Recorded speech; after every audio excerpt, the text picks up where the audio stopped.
Bom, gente, então, agora o tema, ele é regras para o uso do FGTS. Então, o seu cliente, ele tem ali um saldo de FGTS e ele quer utilizar para estar adquirindo um imóvel, tá? E existem algumas regras para você poder utilizar esse fundo de garantia no financiamento do seu cliente. Então, vamos nos atentar um pouco a elas, tá?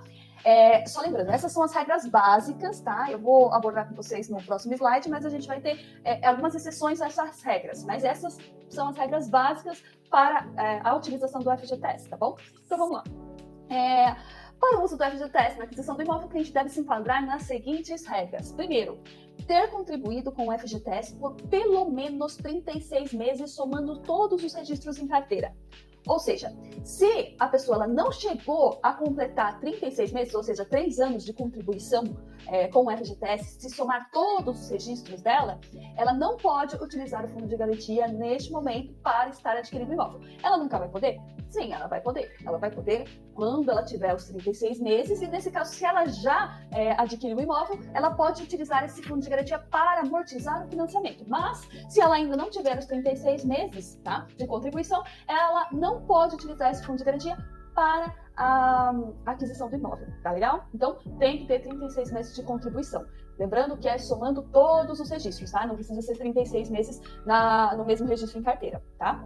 Aí vamos lá. Estar adquirindo imóvel para moradia. Esse é essencial. Então, assim, o FGTS ele só pode ser utilizado para aquisição de moradia. Então, frisem bem isso, tá? O FGTS, ele é um recurso que é um recurso do trabalhador. Se caso o trabalhador for mandado embora, ele tem ali um recurso para ele sobreviver durante o tempo até ele encontrar o próximo trabalho, certo? Pois bem, mas existem algumas regras que você pode utilizar esse recurso em caso de alguns sinistros. Um deles, por exemplo, casamento, morte, invalidez e aquisição de moradia. Então, assim, o cliente ele não pode comprar um imóvel para investimento e utilizar o seu FGTS. Ele precisa justificar que é um imóvel para a sua moradia, que ele tem a necessidade de moradia, tá? Necessidade de moradia, na verdade, do tópico aqui ele deveria ser o primeiro, tá bom? Então, estar adquirindo um imóvel para moradia. Aí, 3 é não possuir imóvel edificado ou financiamento imobiliário. Bom, se ele precisa de um imóvel de moradia, então ele não pode ter no seu nome imóveis edificados, porque senão não existiria necessidade de moradia, e ele também não pode ter nenhum financiamento imobiliário. Isso por quê? Vamos lá, esse cliente então, ele tem um terreno.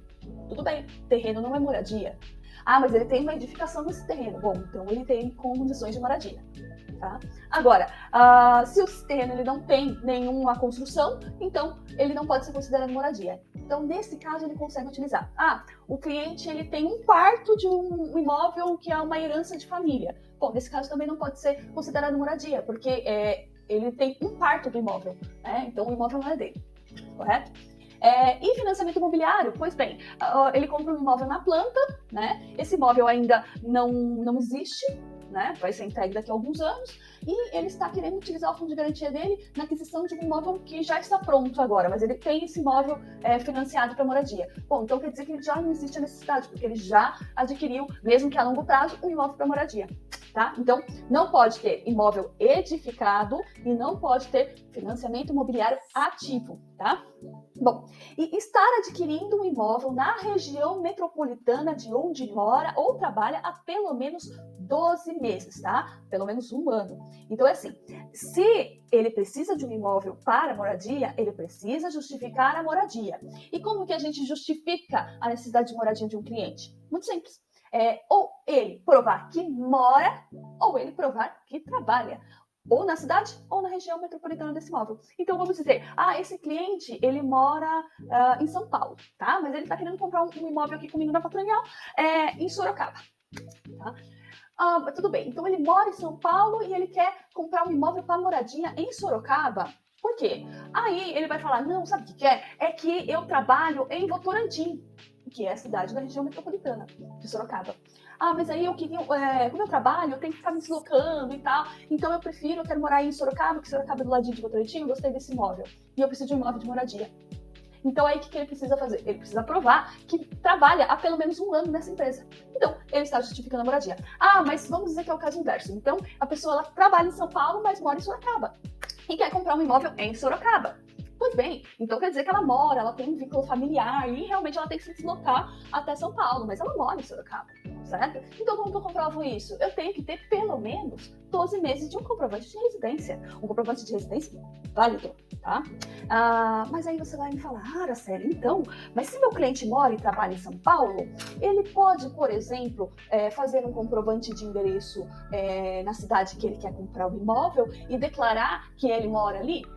Tudo ele pode, tá? Só que assim, se o gerente do banco desconfiar que ele está se utilizando desse comprovante a fim de utilizar o FGTS, mas não necessita da moradia, ele pode solicitar esse mesmo comprovante de 12 meses atrás.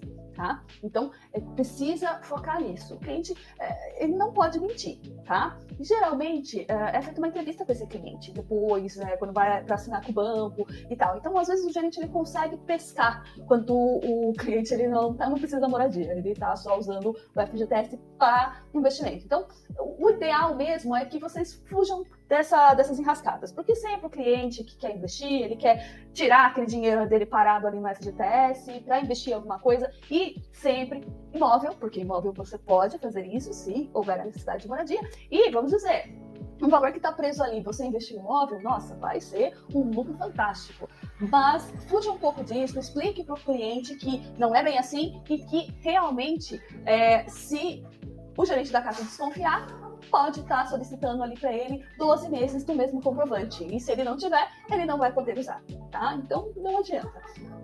Auxilia o cliente, explica certinho para o cliente como é que funciona, tenho certeza que ele vai entender. Espero que vocês tenham entendido até aí. A gente já vai para a próxima etapa.